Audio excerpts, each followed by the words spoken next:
Welcome to Through a Glass Darkly Radio on United Public Radio. The intro music was Mark of the Doomslayer by Carl Casey at White Bat Audio. And tonight I have an amazing guest who is going to give us a full update on the machinations of disclosure in Washington, D.C. right now. It's like watching The Empire Strikes Back, I think, every year around this time, but we'll see. Steve is much more optimistic than I am. But Stephen Bassett has spoken to audiences in 20 countries about the political implications of the UAP-ET phenomena and disclosure, the formal confirmation by heads of state of an extraterrestrial presence engaging the human race. He is co-founder of the Hollywood Disclosure Alliance and executive director of Paradigm Research Group, a 501c3 nonprofit providing education, consulting, analysis, and political activism for the post-disclosure world. His advocacy work has been well covered by national and international media, including CNN, Fox News, MSNBC, Washington Post, and the New York Times. Bassett has appeared in many documentary films, and his lectures and interviews are well represented on YouTube. In 2013, PRG organized and conducted a citizen hearing on disclosure at the National Press Club in Washington. In November of 2014, PRG launched a 2-year political initiative out of Washington, D.C. that injected the ET issue into the 2016 presidential campaign. In December 2023, Steve co-founded the Hollywood Disclosure Alliance in Los Angeles, a new media-centric organization aiming to align those working within the UAP-ET research arena with writers, directors, producers working across every facet of the global entertainment industry. PRG recently launched an activist project, Shift Storm, seeking UAP hearings as soon as possible before the Senate Select Committee on Intelligence. Steve, welcome, my friend. Good to be with you again, Sean, as always. All right. So I feel like there's all these negative Nancys on UFO Twitter who have been saying that the UAP Act is dead. It's been taken out of the National Defense Authorization Act. But I think Mike Rounds has been saying, no, it's not dead yet. We're still negotiating. Based on your intel, what is the current status of what is going on right now? It's like trying to find what's the current status of funding the United States government, which they sort of have to do every year. You know? What's the current status? Well, it's sort of funded for a couple of weeks, and then they're going to vote again, and who knows? They may fund it, they may not fund it. Could be a total collapse of the economy, et cetera, et cetera. It's like that. This is not the way government is supposed to run. Just mentioning that. Let me get my lighting here. But nevertheless, that's the way it is these days. Let's hope it gets better. Look. All right. I'm going to flash various comments across the screen. Don't worry. If it requires a response from you, I will let you know. Don't get distracted. I'm just going to make sure you include the obscene ones. I want those for sure. Yeah, exactly. YouTube loves those. Look, this is one of the most important pieces of legislation in history. And we've had a lot of pretty important legislation. This is a big deal. It was slated to go into the National Defense Authorization Act, which is probably the most important act that we pass every year, even more important than the funding, because what good is funding if your country is a giant pile of nuclear ash, right? So what goes into the bill, the complexity of the NDAA, the complexity of the process is extraordinary. It is intentionally that way because the founders, they didn't want laws to be too easily passed. Plus, the rules have changed over the years to make it not too easy to pass laws, because that way you could get a situation where there's a lot of imbalance of power and they're just passing laws like this and creating all kinds of havoc. So it's difficult. Kind of like executive orders, sort of. Yeah, not executive orders. So over the years, though, additional rules have been added here and there to make it even harder. Unfortunately, that was less in the interest of responsible legislation and more in the interest of partisan control. And then, on top of that, our whole political system started to break down. and become dysfunctional, which is also not good. There are two major elements of that dysfunction. There are many, but the two big ones are, one, a court ruling called Citizen United made money speech. Right. And Corporations can, yeah, heavily influence the political process. Okay. Yeah. Sorry. Well, not just corporations. If you're worth $200 billion, anybody out there with that kind of money, you could give $100 million, $200 million to a campaign, and you wouldn't miss it. Corporations, same thing. So essentially, they allowed massive funds to be able to go into campaigns. Okay. Well, what's the problem? Okay. Well, look, if you're a candidate, you have to raise that money. Right? Both candidates are competing to raise that money. And so naturally, over time, the amount of money needed, you just get a seat in the House on a contested race, could be $5, $8, $10 million. Senate, 25, 30, 40, $50 million. And the presidential race now runs somewhere in the range of about $2 billion. And all of that has to be raised every election cycle by going to the people and saying, we need your money so we can win, right, and represent you. So guess what? What happens is you have people who spend more time trying to raise money than actually governing, assuming they get to govern. Worse, they have obligations to the entities that give them this money. They're under enormous pressure.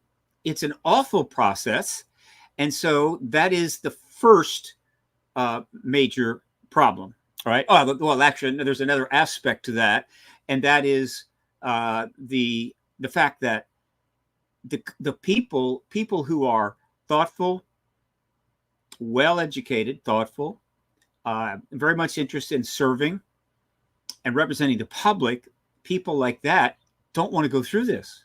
Yeah. They may not have the personality for it. They don't have the skills for it, right? Pandering, pleading, begging, endlessly campaigning for money. And so they don't run.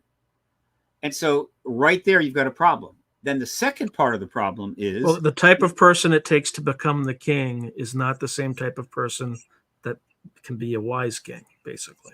Yeah, except this is an election instead of being born to it. But you're right. Right. And then over the years, not surprisingly, the people who are willing to go through this are of a certain type.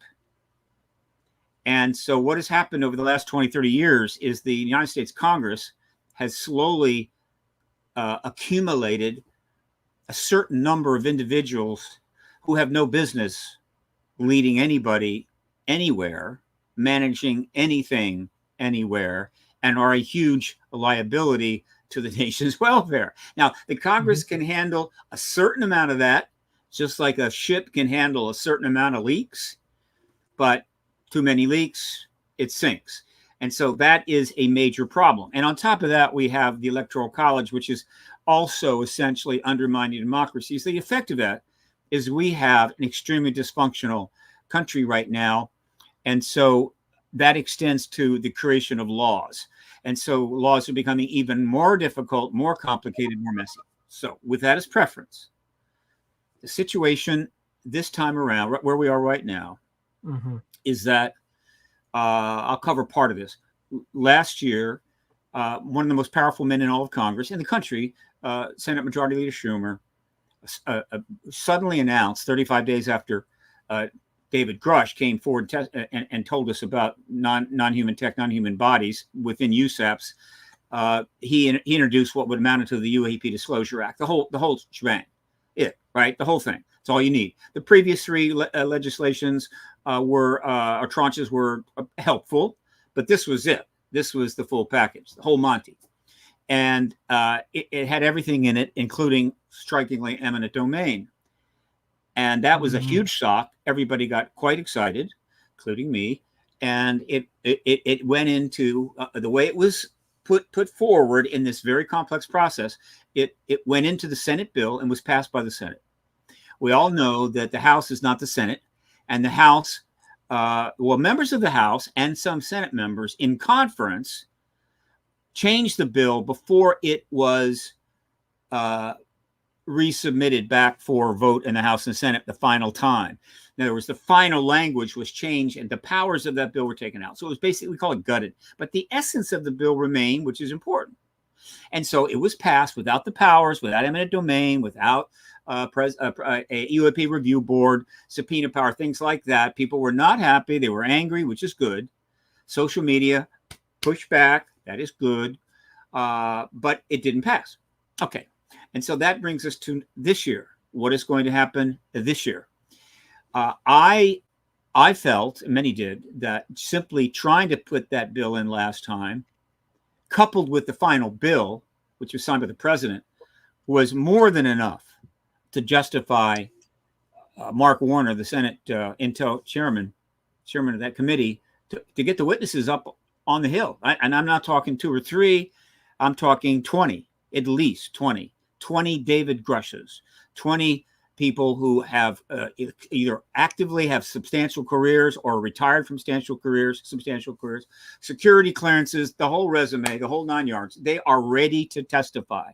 More than 20 have been ready for some time. They just need a ticket to Washington, a hotel room, and when to be in the Senate committee room. And but he didn't do it. Now, to be fair to Mark Warner, the campaign started long before that bill was signed in December. Long before that, I get it. But on October the 7th of last year, something awful happened, which then led to even more awful things happening. And so we have been, since October of last year, we're almost now 10 months into it, in a ramp up, which could be major war in the Middle East. We've always had a potential escalating war or expanding war in Ukraine and Russia. And so let's face it, these are very difficult times, national security wise. Not to mention too that the entire, like, the nature of warfare has changed with drone technology. Like, if we were to get involved, our current standing armed forces, the casualty rates would be far higher than they were during the Gulf War, which leads to the next shoe to drop. Is, I think if any administration went into a draft situation, they would experience significant pressure from both the left and the right this time. It ain't going to be like Vietnam where it's kind of one-sided. It's going to be significant pressure from both sides. There is a very long list of things that would be a problem if either of these two hots, and then there's the third one, which is Taiwan and Asia. The Japanese fired on some Russian jets, I'm assuming warning shots, because they are in their airspace. Chinese ships are circling Taiwan. So who can blame Warner, given those things, very, very active and getting worse during the end of last year, to say this is not the time to try to conduct a hearing that will have implications of that magnitude. Let's hold off and see what happens. Well, it just got worse, continued to get worse. Yeah, Nasrallah, it may, I think, is gone. Like the head of the long-standing head of Hezbollah, the Israelis took him out. That's just the last couple of days. I'm just saying, right. Since October, that's big though. That guy's been around forever. That's big, and that's very escalatory with the Iranians. But so Warner did not pull the trigger on the hearings. I get that, and eventually it was simply out of the question that hearing, the hearing that we must have, was going to happen before the election. All right. Even the House, I think, recognized that. And they'd wanted to have a second hearing for some time. And so that meant that whatever was going to happen was going to be after the election. I totally understand that. I totally get that. Now, simultaneous with this decision process, okay, the Schumer stepped forward and did something almost as dramatic as he did last year. I didn't even see this coming. Actually, it wasn't Schumer, it was Rounds. And Rounds gave either a statement or an interview in which he stated, we're resubmitting the UAP Disclosure Act. The whole thing. Good. We're going to resubmit it again, the one that you gutted last year. And when I read it, It was basically exactly the same with a few slight differences, not much at all.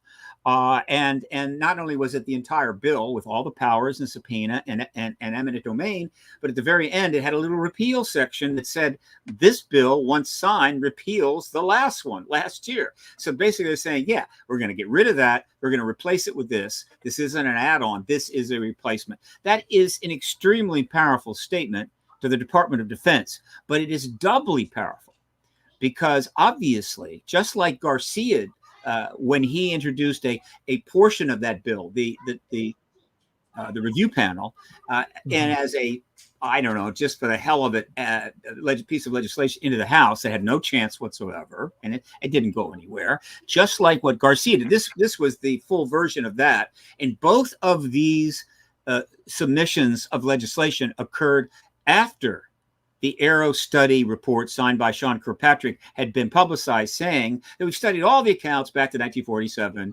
right? It hardly took any time at all. It didn't cost anything. And we discovered that there's really no indication whatsoever of extraterrestrial presence. Total lie, completely bogus, an absolute disgrace to the department. Well, it depends. It depends, right? There's been, if you parse the language and what all the whistleblowers have said, and even what Arrow has said, they said there's no evidence of an extraterrestrial presence, but they didn't say anything about non-human intelligences that are already here. Actually, I think I'm going to disagree there. I think they did refer to non-human, and they referred to craft, any craft project being done. It was an absolute. They threw oil on this water. So they even said non-human craft. I'm pretty sure the report was clear. There's really nothing here that you need to be concerned about. And then Sean Patrick left he'd already quit, but he finally left his position and went on to a very nice position. I think somewhere, energy or whatever. He signed this bill. Look, it's going to that is going to follow him the rest of his life unless he reverses course and comes back. But the pressure, the J. Allen Hynek shuffle, right? He could have been a J. Allen Hynek. He still can be, but right now he is the Edward Condon of the 24th. Yeah, he's Arrow's a counterintelligence operation. So, so that was a clear message to the Congress and everyone else that the Senate's not buying that. Schumer and Round, we don't buy it. We're not going to give up, and that's extremely powerful. So I'm feeling very good about that overall. Okay, so now where are we now? Where are we now is this. There will be no hearing until after the election. That is guaranteed. Isn't it scheduled for November 13th, tentatively? There will be at least one hearing after the election, and that's already been scheduled by the House, Nancy Mace. Mm-hmm. And we know that they're trying to get more than 3 witnesses this time. They're going to try to do what will amount to a sort of, not mini, but a pre-game hearing, right, to the ultimate hearing that has to be before the Intel Committee. Whatever they put together, which I think is going to be important, and I sure as hell hope to be in the room for that. I think Admiral Gallaudet has just indicated he might be a witness, which is pretty substantial. It will not be at the level necessary for a hearing, but it will certainly put the House more in play and raise their profile and certainly add fuel to the disclosure movement. All right, so that's scheduled. Meanwhile, Gillibrand indicated that she's going to hold something after the election. It might just be a briefing where she brings the new Arrow director forward. It might be a hearing under oath, and there may be some witnesses we don't know, but that will be after, again, the election.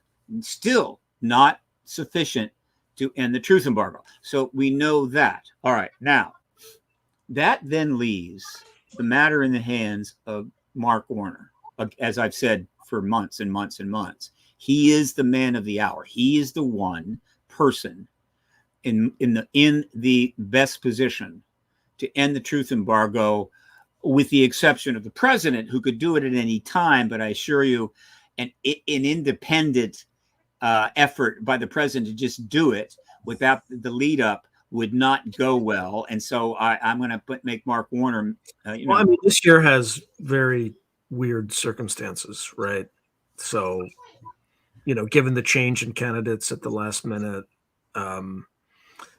has I don't want to speculate, but it has an odd feel to it.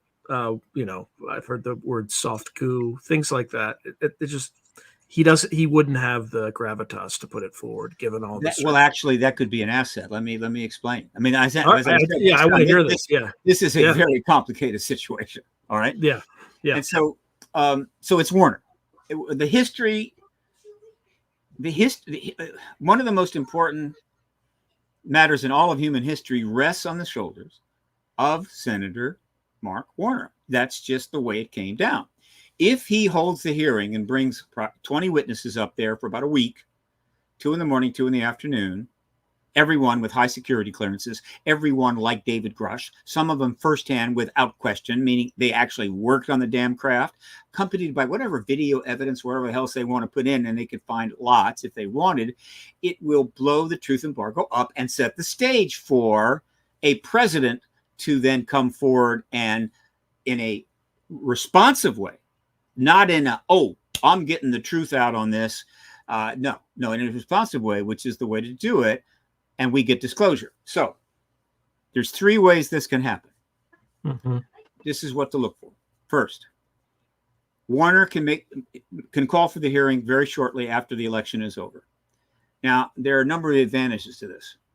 First and foremost, after November the 5th, we know who's in Congress. Everybody knows who won and everybody knows who lost. And nobody is running again for office for another 2 years. So you have to start campaigning the next day, practically, in order to raise those millions of dollars to win your election. Right. So that takes the political temperature, the partisanship temperature way, way, way down. And that's a good thing. That makes it a much more conducive environment to hold a nonpartisan hearing on this issue in front of the Senate. So that's good. All right.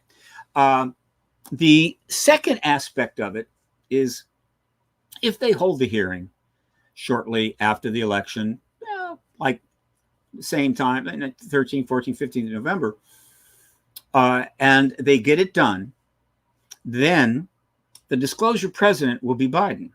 Now, the advantage of that is that President Biden's career is over. He's not going to be president again. He's not going to run for election. He's not going to be the leader of the party. He's retiring. And so he's handled this incredible historical legacy on the way out the door. And then, of course, the new Congress and the new president will be, of course, the political institutions that will start to manage the post-disclosure era, which historians have been talking about for another 1,000 or 2,000 years. And so that kind of has a certain balance to it. It's kind of comfortable. I like it. I think it is definitely the way to go. And so that is his first choice. His second option is to wait until after the new Congress takes over in January, I think the 3rd. All right. Again, at that point, the nice aspect is we know who is elected. They're already now in place.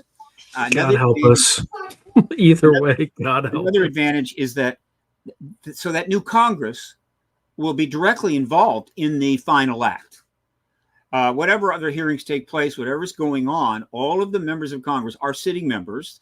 They're going to remain in office for at least 2 years, and they're going to be involved in this historical process. So that legacy kind of rubs off on all of them, both parties.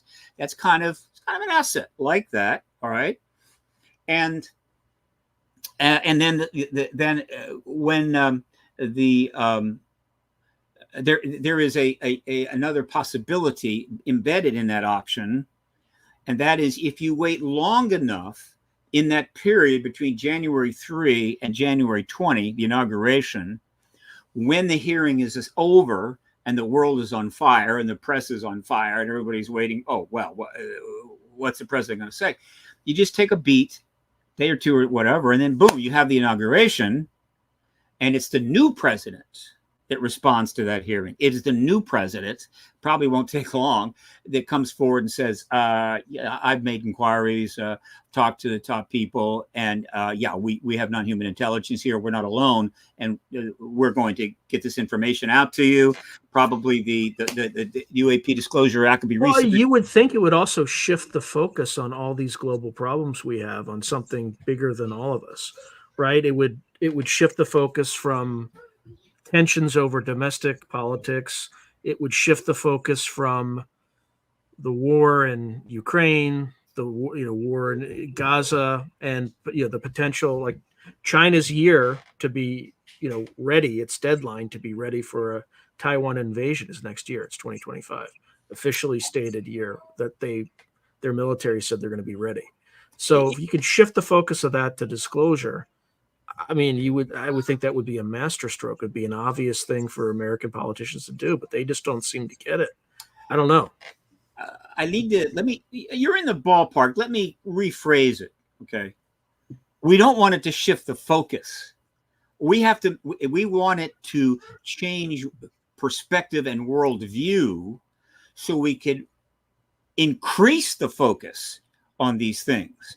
We don't want to take the focus away from a potential nuclear war emerging out of Europe focus is the wrong word. Yeah, I think that's we want to shift the perspective so that we can actually address these issues and resolve them before they create a calamity. All right. And so the second choice has the advantage of also giving that legacy to the new president. And so it'll be the new president who is going to serve for the next 4 years, who gets that huge legacy and all the political capital that comes with it. And political capital is an incredibly important resource for the leader of the country, and when dealing with foreign countries and so forth. So that is the advantage of the second choice, the Senate hearing between January 3, January 20. Now, the third option, which is the least to me advisable. The first was the best. Second was not quite that good. The third is the least, and that is holding the hearing after the inauguration. Now, this gets complicated again because if the Republicans, you're going to have bigger problems you're going to have bigger problems at that point.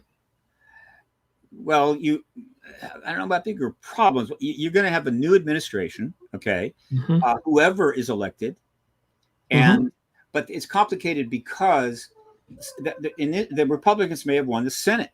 Now, if the Republicans have won the Senate, then they now control the Senate, and Marco Rubio is the chairman. So now it's his call. Right. And that's true for the second option, I should mention. The second option could be complicated if Marco Rubio takes over as chairman. I happen to think that Senator Rubio would proceed with the hearing. I think that he's down on that as well. But again, if after the inauguration you have a new president and you might have a Republican Senate or whatever, and that's the third option. And they might hold that, I don't know, middle of February. And if they do that, you could again have the UAP Disclosure Act submitted again as a standalone bill. But again, you don't know what the Senate and House are going to be like, right? They might be more or less favorable, but whatever. You could have disclosure in February, late February of 2025. These are the three options most likely in my view. The fourth one is to hold it off. Kick it down the curb. Right. Kick the can down the curb. Right. That would be that absolute worst option and could be catastrophic. The third option is also very risky, and here is why. I am concerned we will not make it to February, okay, late February, early March, because the situation is so dire and so unpredictable that we could have a calamity. Now, even if it's not nuclear war, it could be something so awful that everything is going to have to be put on the back burner. And then we go forward deeper into 2025 with increasing risk of, again, even worse happening. And so this is a situation where you have to get it done. You cannot wait. You've got to get it done. And not too many people are talking this way. Certainly no members of Congress are talking this way. The journalists are not talking this way. I understand that. But I'm an activist, and I can talk this way. As an activist, I can say anything I want, anytime I want, and I don't give a damn who likes it or doesn't like it. Right? I don't get a salary from a news entity. I'm not being elected by the voters. In fact, I don't get a salary at all. Okay, and so I can see this, and this is extremely important. So this is where. By the way, I've been saying it too. Like they need to disclose before there's nothing. Before there's a polity not to disclose to, right? Or before something awful happens. Yeah, or we're in a major war with somebody, or Absolutely. multiple wars, or whatever, right? So that There's is so the many. Yeah. situation. That's the situation right now. And that's the basic concept of the situation. Now I can. Let me just quickly add this. Uh, there was some confusion because of the complexity of what happened to the second UAP Disclosure Act. And as near as I understand it, I'm on the front line of this, but I'm not behind the lines. I have some contacts who are behind the lines, but I'm on the front line. I'm kind of with you, but I'm close, right? I'm closer to the TV than some people sitting, back on the couch. So this bill, the second UAP Disclosure Act, was not submitted in the same way the first one was. It was through a different process.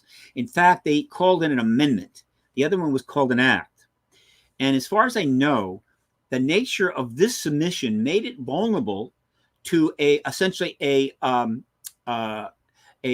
being blocked by a filibuster vote by a single senator. I think it had to be either ranking or chairman of one or a couple of committees.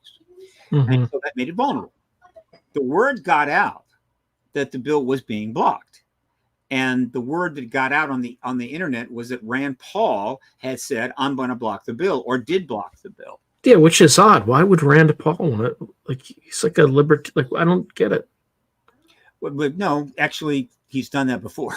But does he have like a bunch of contractors, defense contractors in his state? Probably not. But again, Ron Powell is a independent. He's kind of a rogue member of Congress. He does things that are unpredictable. No big deal. I'm not throwing shade on him, but I had received some information and I thought it was confirmed, and so I joined in the social media response, and I encourage people to Twitter tag him, because he has a Twitter account at Senator Rand Paul. And let them know that we weren't happy about that. And then I came to learn that no, that was actually incorrect. Where it stands now, as far as I know, is that the bill is not going to make it in the NDAA because it did not get submitted in time, which would be a mistake. All right, so let's think about this. Rounds indicates that they're putting this bill in, and then they don't get it in on time. Now, look, I would not be surprised if that statement is true. I would be very surprised if it was a mistake. But again, until they come forward, we don't know for sure. However, another rumor, and I'm emphasizing rumor here, has emerged. I haven't had substantiated it, that it wasn't Rand Paul that either blocked or was threatening to block the bill. It was Mitch McConnell. Now, that is a different matter altogether. If McConnell blocks the bill, there's no negotiating around that. That's the ball game. If Brand had done it, well, it'd be a question of, Rand Paul, look, what do you need? What's going on? What's your problem? But not Mitch McConnell. And so if that is true, it makes some sense. Because if Mitch McConnell had made it clear to Rounds and Schumer that I'm going to block it, you can submit it, I'm blocking it, right? Or rather, it's not going to get in. They would know that there's no way around that. And so in order to avoid that confrontation, which would be distracting and get a lot of people angry and upset this close to the election, they might have decided, let's avoid that by just not submitting it in time so that it's not even going to be in the bill, thus eliminating that issue altogether. Now, this is a theory. I'm waiting to learn more. It has a lot of logic to it, because it's hard for me to imagine that they dropped the ball over at Mike Rounds' office and somebody was did no. So if they don't submit it, how do they legislate on it? It won't be in the bill. This is not in, right? At this point, it's not in the bill. It's not going to be voted on. It's too late. All right, it didn't show up. The race started. You can't go. So that's where that's at. And that's the status. So what's the strategy behind not submitting it at all? Well, that's what I was pointing out. If the rumor that McConnell was in fact the one that was threatening to block the bill, not Rand Paul. McConnell is not Rand Paul, and so they would have known that he's going. If he blocks it, It's not going anywhere. We're not going to be able to convince him otherwise. We're not going to be able to negotiate it. It's dead. And so rather than have that all happen, right, and everybody all upset, and shifting the focus away from the campaign, which is what, only weeks away, it's possible they deliberately did not submit the bill in time in order to avoid that. Now, I'm looking forward to learning more. We shall see. So, but what's most important here, as I said earlier, is the very fact that Rounds came forward and said we're resubmitting, and that they actually posted, because I have the copy of it. They posted the quote bill again on the Senate site for all to read. I don't know if it's still up there. That was an extremely important statement being made by Rounds and Schumer and Warner. One, we're not going to let up on this. We're going to get this act passed eventually, Mr. DOD. And two, we don't believe the Arrow study report. Okay, sorry, nice try. You lose. Here's some nice parting gifts. Go home. Don't forget to pay your taxes on the gifts. So this is what, because I'm on the front line, I see these kinds of things. The regular public, they don't see that. They just, it didn't happen. What's going on? But I'm close enough to the game to be able to see a little more and be able to assess what the strategy might be. And so, again, they've sent a very clear message so that after the election, right, anything is possible. They could resubmit the bill as a standalone. They could hold the hearing. There's a number of things they can do. But the most important thing your audience needs to know is that the disclosure activist process is now absolutely irreversible. It cannot be stopped, at least in terms of domestic policy. A nuclear war, invasion of Taiwan, yeah, that'll do it. And a few other things of that magnitude could put it on hold. But short of that, it's absolutely irreversible, and disclosure is inevitable.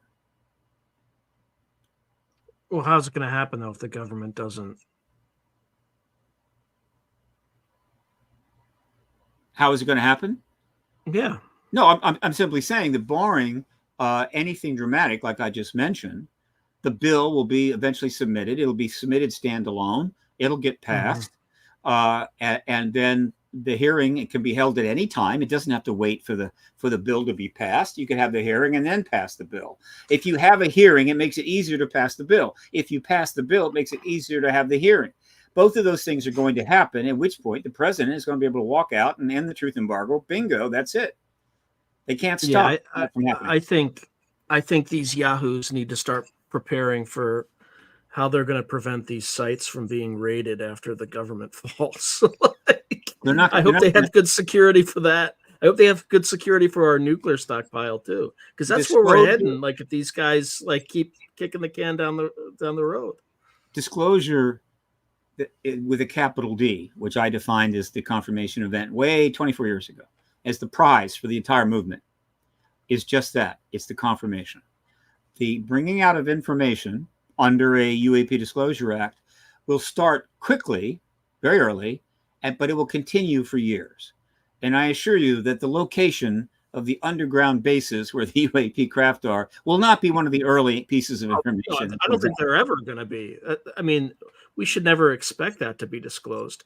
But what I'm saying is just by the sheer obstinacy to even just admit that we're not alone or that we may or may not have agreements with these species, who knows, right?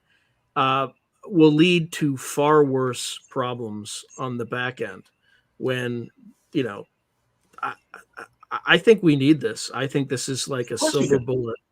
This is a silver bullet to, kind of reshift the focus of what humanity is all about. Unite, it's not going to be unicorns and rainbows, but it will at least calm things globally and force people to change their perspectives so that we're not blowing our money on, wars that are destroying people's lives, all around the world. Instead, maybe we'll be able to invest our resources on kind of looking outward instead of these kind of internecine struggles among human beings. It's very frustrating. And I don't understand why I do understand why a lot of these political leaders don't have this insight or foresight, but I just I think people are going to be needing to manage their affairs a little bit more actively in the next coming months. What you're describing is a worldview change brought on by the biggest paradigm shift in history. Right. That's another way to put it. And of course, that is the whole mission of Danny Sheehan and the New Paradigm Institute. Danny Sheehan had been trying to get the New Paradigm Institute underway for a long time, but it's a big deal and it requires significant funding. Recently, a very insightful person provided that substantial amount of initial funding that allowed him to launch it. And so the New Paradigm Institute is up and going. It needs to raise millions more, y'all rich people out there that want to do good and change the world. And if you like, I can actually share can I share the page with you, the little top page of the New Paradigm Institute? Sure. Hang on, let me do that for you. It is, where'd it go? There it is. Okay. So this is the front page of the New Paradigm Institute. All right. And the New Paradigm Institute it was created primarily to deal with the post-disclosure world. It's going to be the first, I think, and foremost think tank in the post-disclosure world, but we're not there yet. And so a lot of what it's doing now is closing out the pre-disclosure world. And it has all kinds of projects, and one of which is coming up is, let's see, the Global Disclosure Day. Now, I created World Disclosure Day July 8th, many, many years ago. Didn't get a lot of press, but the concept was to have a day that one would think about disclosure. Global Disclosure Day is a little different. It is a day for people to discuss about disclosure, think about it. There's going to be many speakers, including myself, and you can get the details by going here, clicking on that link. And it's going to be October the 20th. It's going to go on for a good while. And it'll be an online discussion and presentations and so forth, all about disclosure. And that is capital D disclosure, the confirmation that must come from the president, as well as small d disclosure, the getting out of the information that everybody will expect after we have had that confirmation, and certainly after a law is passed requiring that information with or without confirmation. They're also doing a petition to the UN, and they've set up they're setting up courses online. And yesterday, or I think yesterday, day before yesterday, it was yesterday, they held on the Yale campus what may be the first teach-in since the Vietnam War years. When the idea of a teach-in became a thing, because so many college professors and so forth were so upset about the Vietnam War that they wanted their colleges to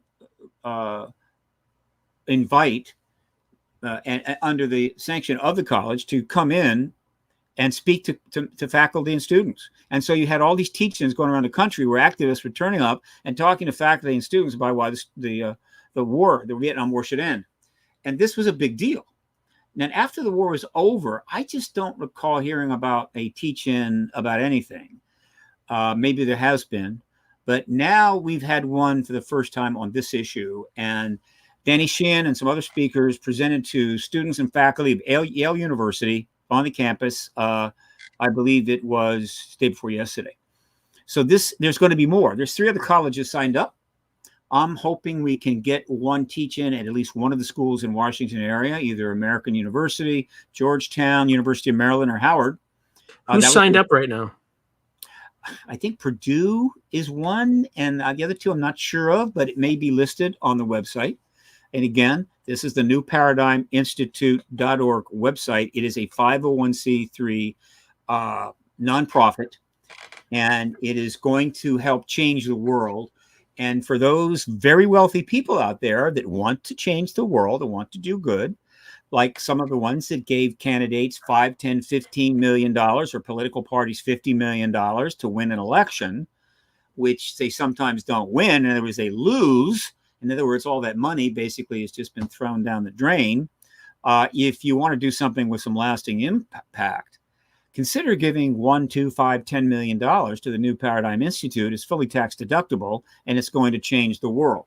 And so that is something else that is going on right now that I wanted to bring to your attention. All right. Have you tried? You should make sure you get Stanford on there. That's where the Soul Foundation, I think that their next event is on the 20th of November.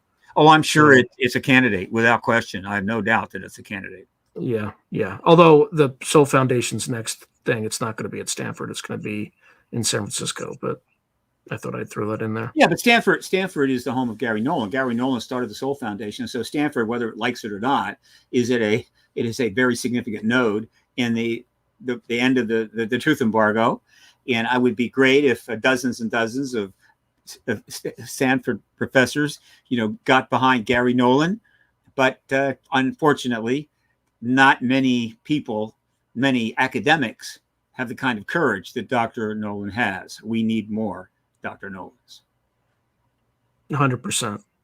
Although I think Francis here spelled Gary's name wrong. It's got 2 R's. 2 R's. Yeah. It's okay. Just give him a hard time. It's okay. He's not the kind of guy that would be upset by that. Trust me. Yeah. Yeah. He's a good guy. Okay. All right. Well, then we haven't talked about what else could happen if the government, Congress doesn't take action, right? There's also risk of catastrophic disclosure by the Russians, by the Chinese, and even by NHIs in general, right? So, although they've had plenty of time to do so, and they haven't. So I wouldn't worry about NHI. I would worry about the Chinese and the Russians. Well, yeah, it's funny, but there's this term catastrophic disclosure. I forget where it came from. It's snuck in. It's Carl Nell. Carl Nell is Nell responsible for that? Okay. Well, I don't know. I don't know if he's ultimately responsible, but that's how it got popular. I think I heard that before, Colonel Nell. But the problem with he had a briefing at Seoul that went through some of these things. Unfortunately, everybody's got a different definition of what catastrophic disclosure is, so it's not well defined. Disclosure by the Soviet Union by Putin or Xi Jinping I wouldn't see it as catastrophic. I would see it as definitely not in the best interest of the United States. But disclosure is a global matter. It's not a U.S. matter. It's about the entire planet. And so ultimately, I think we would follow suit very quickly. We would be embarrassed. It would be like when the Soviet... Well, I think it's worse than embarrassment, though, because you claim to be the leader of the free world, yet it would be a bigger embarrassment. Totalitarian regimes, are providing more information to the American people than their own government is. That's a problem. It would be a bigger embarrassment than when they put the first satellite up, than Sputnik. Okay, much bigger embarrassment. This is past embarrassment. This is like collapse of credibility, because credibility is already teetering, right? Well, we would follow suit. Every other nation would follow suit very quickly, and by and large, in the aftermath, the enormous global excitement surrounding the introduction of the post-disclosure world would drown out, overwrite the uncomfortability of not being first. At some point, people are not there. Very soon, no one's going to care. At least the public's not going to care. It's like, we got disclosure now. What do you got? And then as soon as our government starts bringing things forward and getting the information out, undoubtedly after a rapidly passed UAP Disclosure Act, people would go, okay, that's good. That's just keep it coming. And let me put a point on that. We will get everything. We will know where those underground facilities are. They will get opened up to undoubtedly at least presidential teams to view, and maybe even the press at some point. We will get it all. This is not something, this is like the dam breaking. It's like the dam breaks and the water's coming out, and after about 60% of the reservoir, somebody says, okay, that's enough. We don't need any more water. Oh no, the whole reservoir is going to drain. That's the way physics works. And that will be the case here. I want people to understand that once we get this going, it is not going to stop. There may be some things that, for whatever reason, are so sensitive in some manner that they are the very last things to come out. But if we get the right worldview change and we start addressing the problems we're facing in this world and fixing issues and dealing with our crisis, there may not be a need after a reasonable amount of time to keep even those sensitive things secret. It's okay. Let's get it all out. So this is a big deal. When I say this is the biggest event in human history, I'm not overstating. All right, you are ever the optimist, Steve. Let me just paint a scenario of how that could be more catastrophic than many think. Give me your best shot. Okay, so let's say the Russians come out and they say during the Cold War, and the KGB was relatively active during that period, and I'm sure they have a storehouse of activity. So, and I wouldn't be surprised if they know about deliberate acts of executions by the U.S. government of American citizens, et cetera, et cetera. Possibly. I mean, there's no way for me to confirm that. They also might have extensive evidence of, heaven forbid, if there's an agreement that we signed with some civilization that allowed them to abduct people and experiment with them, et cetera, et cetera. But let's just imagine they're not going to release the unicorns and rainbows version of what's going on. They're going to take all the absolute most horrific nuggets they have and flood the American information space with it. Okay. Then what do you do? What does the U.S. government do? Well, there's certain factions in government that are very much in favor of limiting misinformation and disinformation. So somebody reacts by calling Facebook and, kind of like they did in the last election, and saying, delete this story, prevent this from being spread. Okay. And meanwhile, it enrages the American people who want to start asking questions. And not only that, the government's not ready for this. The government doesn't have answers ready. So even if they try to proactively address this, they're going to look weak, ineffective, and they're already going to confirm what everybody already thinks about them. Then you have kind of what I think Carl Nell would call a mimetic viruses, right? Memes that spread like crazy. Like, I'm just making stuff up, okay? And this is what people do, right? Remember, I'm not going to go into other conspiracy theories and things like that, I'm sure there's people in the audience who might believe them. So anyway, let's just say that, hey, they're putting this substance in the drinking water. And then people just start, in order to save it, you have to put this substance in the drinking water. And you have all these people doing all sorts of random dangerous stuff that the government just can't control because these mimetic viruses spread on just based purely on fear.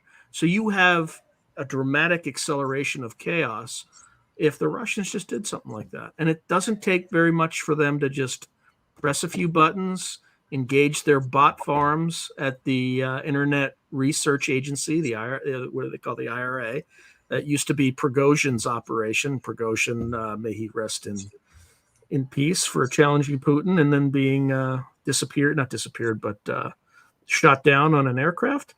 So that's what I think could happen if the Russians or the Chinese were to do some sort of catastrophic disclosure. Okay. All right. So let's see. First of all, I have a dark mind, Steve. I'm not saying that's going to happen, but I'm just saying if I leveraged my creativity in a very dark way and I were the Russians, that's exactly what I would do. Okay. So with regard to Prigozhin, may he rest in hell. Prigozhin was an incredibly evil person. All right. Right. So here's an overall statement that applies to this. Mimetic memes, conspiracy theories, disinformation, and propaganda flourishes behind lies, not the truth. It's lies that make them more prevalent, that give them a greater range, not the truth. And so, first and foremost, if either Xi Jinping or Putin were to disclose and confirm the truth of an extraterrestrial presence, that is the truth, right? That's not in what creates conspiracies. That's what reduces or eliminates conspiracies. Secondly, the United States has been, been preparing for disclosure now for the last 7 years minimum, though it's been gaming it out on its supercomputers for God knows how long. And they did a whole study on it in the early 90s, had a public relations firm do it. So even if Putin disclosed tomorrow, I assure you, we have some idea are going to have to deal with that. And it's not complicated. The first thing you do is say, oh, yeah, they're here, right?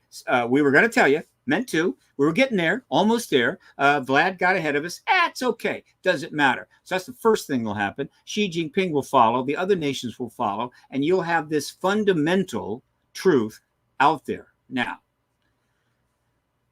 you're going to have at that point a world inflamed in two very important ways. One, that's an unbelievable truth. I want a whole lot more of truth. I want to know what you have. I want to know everything. I don't want you to hold back. I want it all out. Let's get it out. I'll have that. And two, you've been lying to us about this for 77 years. Not only that, but a whole lot. And so we don't want any more of that. All right. You can stop that.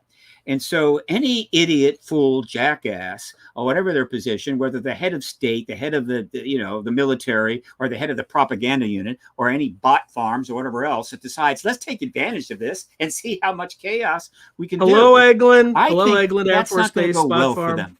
All right. It's going to go very, very badly. In other words, they will have made the wrong move at the wrong time. And so I am not worried about that. Now, again, if Putin were to disclose the ET truth finally and confirm it with plenty of confirmation, which they have, then Putin becomes the disclosure head of state. He gets that legacy, all glory to Russia, and the United States is embarrassed. Okay. Xi Jinping's also embarrassed, unless they did a joint statement, which would be really a pain in the ass, but whatever. Okay. And that's about it. After that, it all comes down to who is going to reveal what and how quickly they're going to do it. And the public is going to be not only absolutely insistent, but the media, all media, whose very existence is to tell news, make money, get eyeballs, is got the biggest story in human history. And so they're going to be competing to get every piece of it. All right. And if you're the media and you really want to break that story and continue to break the story, and you put in some grotesque nonsense that somebody delivered up to you on a website and blow your credibility, you've just taken yourself off the field. Right. You're not on the field of play anymore. Nobody wants to listen to you. So, again, I anticipate a truth revolution and a substantial reduction to the field of conspiracy that literally is now shrouding the planet in a way in which nobody believes anything. Therefore, anything is possible. And the social media is being used to brainwash each other. I see that getting better. I see the truth being elevated, not by more lies. It's not like we can meme ourselves to that. We can't lie ourselves to there. We have to start telling the truth, and not just individually, but at the institutional level. And this will be the greatest truth of all time. So again, I remain optimistic, not simply because I have to be, and I do have to be optimistic because I'm an activist, but because it is called for. It is called for. Am I optimistic about avoiding nuclear war? No. My optimism there is very, very low, extremely concerned. All right. It is inevitable, barring a huge shift in the way we conduct our business internationally, and to some degree domestically. If we don't make that shift, which only disclosure can bring about, nuclear war is inevitable. So I'm not some crazy optimist just running around throwing flowers at people. No, I'm trying to be realistic. If it's worth being optimistic, yes. If it's not, no. And I've been really consistent about that. Oh yeah, you definitely been consistent. The other thing that I don't hear you. Can't hear you. Can you hear me now? Wait a minute. I think you unplugged your.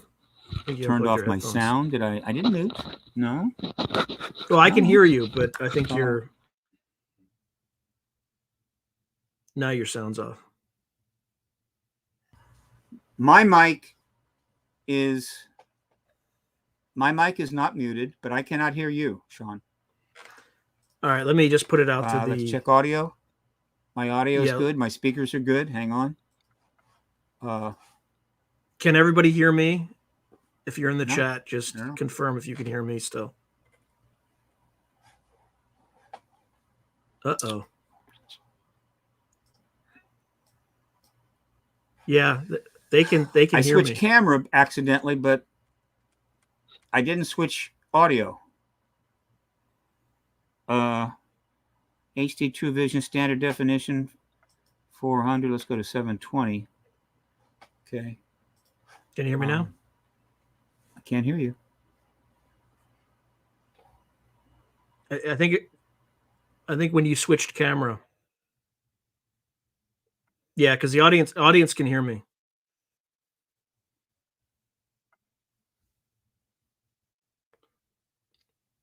Speaker cord. Yeah. My mic is now on, has been unmuted. And I have the speakers on, the right speakers, but I cannot hear you. Say something. Can you hear me now? No. Are you muted? No. Interesting. Yeah. Audience. Fascinating. I don't know. I don't know what's happened here.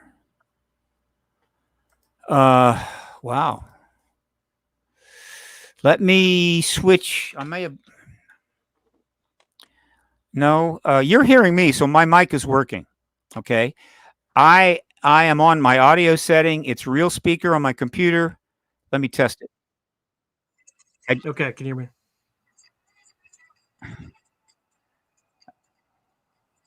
I just tested my speakers. They're working fine. I can't hear you. It could be. Yeah. It's got to be a setting on your end.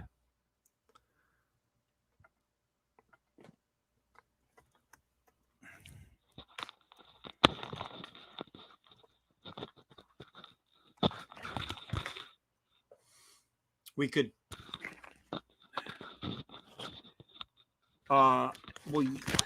Yeah, but again, yeah, I dropped the mic, but the mic is now working. I've checked all my settings; they're correct, and so there's just. Oh, now I lost you. Now I lost you. Yeah, put headphones. I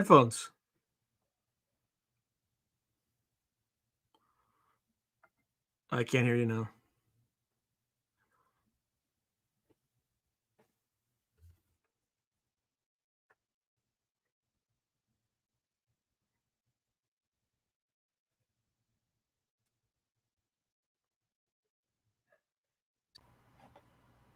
We could do that. I can hear you now. Can you hear me? Okay. You can hear me? Leave and come back. Leave and. Yeah. Okay. You leave and come back. Yeah.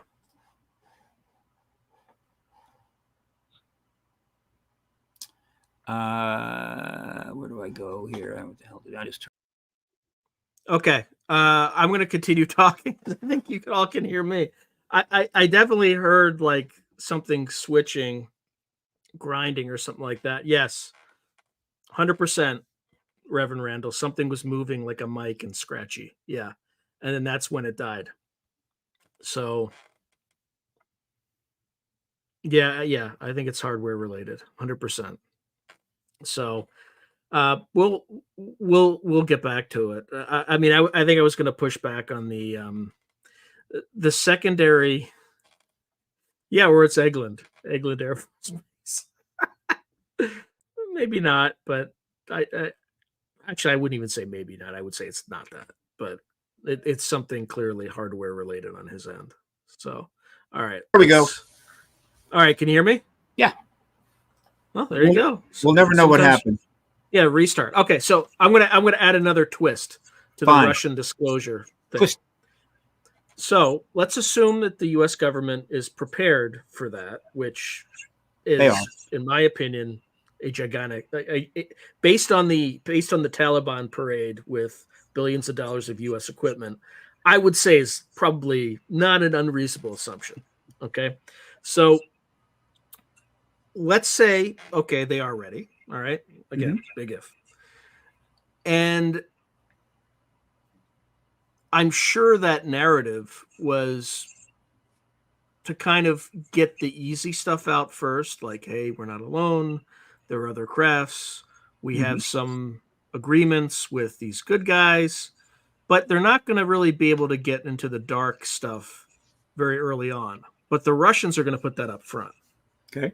How are they going to handle that? The one aspect of a non-U.S. disclosure is they may bring out things that are not on the front of the menu, in which case it gets out sooner, right? It just means they're going to have to deal with it a little bit sooner than they intended to. If they're, and that is awkward. If there is a deal between us and the ETs, which is a very serious public relations issue, especially if the Senate didn't ratify said agreement. Yeah, it wasn't ratified by the Senate. That's something that they would probably not want to be going up front with, though they're going to get asked about it from day one. You see, the press can read books and go online like you and I, right? They know who Richard Dolan is. They Are know you sure about that, Steve? Yeah, they You're talking do. about the absolutely. modern press. You're talking about the modern press here. No, I'm talking about the government. The government knows what we've been doing all these years, and so they understand that if the Russians were to announce something that they weren't ready to deal with right away, that would be unfortunate. But there's nothing they can do about it. They're going to have to admit to it right away and go, there it is. Now, if we have a deal with the ETs, it's very likely the Soviets do too, or the Russians do too.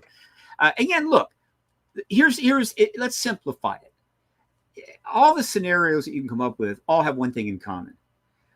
Most of the nations of the world are going to have one degree or another serious public relations problems. They're going to need to hire public relations professionals to make them look good. Now, of course, that's a very well-known profession.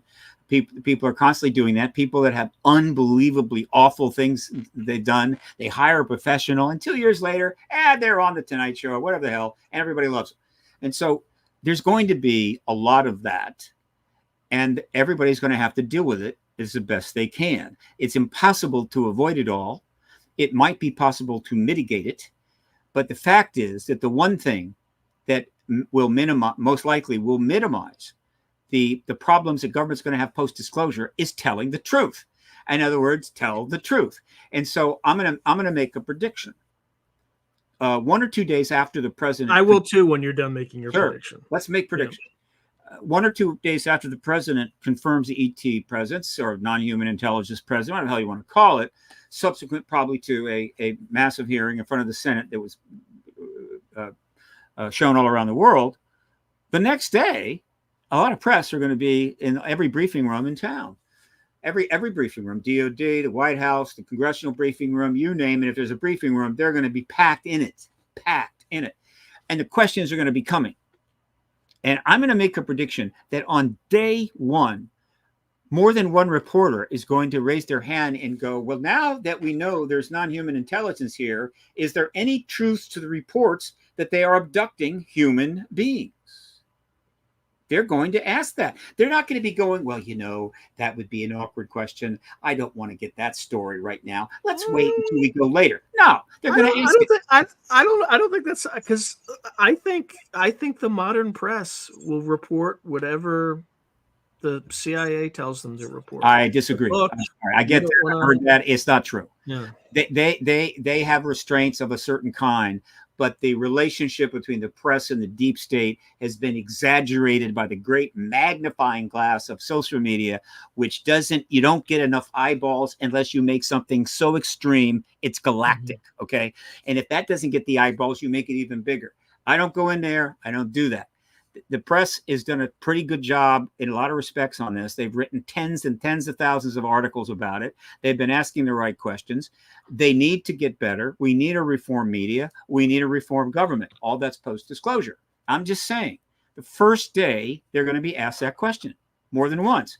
And if they have any sense at all, unless they put complete idiots out in front of the media that day, the answer has got to be Yes, you simply cannot lie post-disclosure about something that millions of people have already figured out is true by Oh, reading. I don't think they're going to lie. I think they're Exactly. just going to attempt to control the narrative using mainstream media sources. How do you control the narrative? Yeah, are non-humans abducting human beings? Yes, they are. Now, the next question might be, well, why are they doing that? What do you know about that? Now, the answer there is a different matter. If you are a spokesperson for the White House, the DOD, the answer for that is, look, that the details will come out in time. We have a disclosure act, as you know. We have a process to bring things forward, and so this kinds of information is going to come out. But I am not in a position today to describe to you everything that has gone on regarding the government and ETs going back 70 years. But there are certain questions that are pretty straightforward. Does the United States have a formal agreement with extraterrestrials? Formal meaning that it's somehow maybe not written on a piece of paper, but clearly was formalized with. You want me to answer that? You want me to answer that? How I think they'll answer it? If it's true, they have to say yes. Because given the nature of any such agreement, if such an agreement exists, are very delicate and subject to national security concerns. Over time, we will provide details as the security situation may or may not change. Next question. Well, you're right, but I'm simply saying that the question is basic. Do you have an agreement?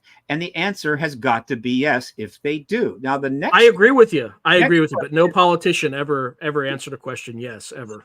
Right? But I'm talking about, this isn't a politician. I'm talking about the spokesperson for the White House, the spokesperson for the Department of Defense, all right? The answer has got to be yes. On the next question, can you tell us what that agreement was? And the answer to that would be, look, those details and these things are going to come out in an orderly process under the Disclosure Act, was Pat, whatever the hell, and you're going to get this information, right? On day one, there's only so much you can do. There are certain key questions that will be asked, and some of them, and whatever answers they give, have either got to be like, David Grush or your typical hearing. The answer is either yes or no, or the truth, or I'm unable to answer that question in public session because of whatever NDAs. That's it. Any deviation from that is going to be extremely destructive.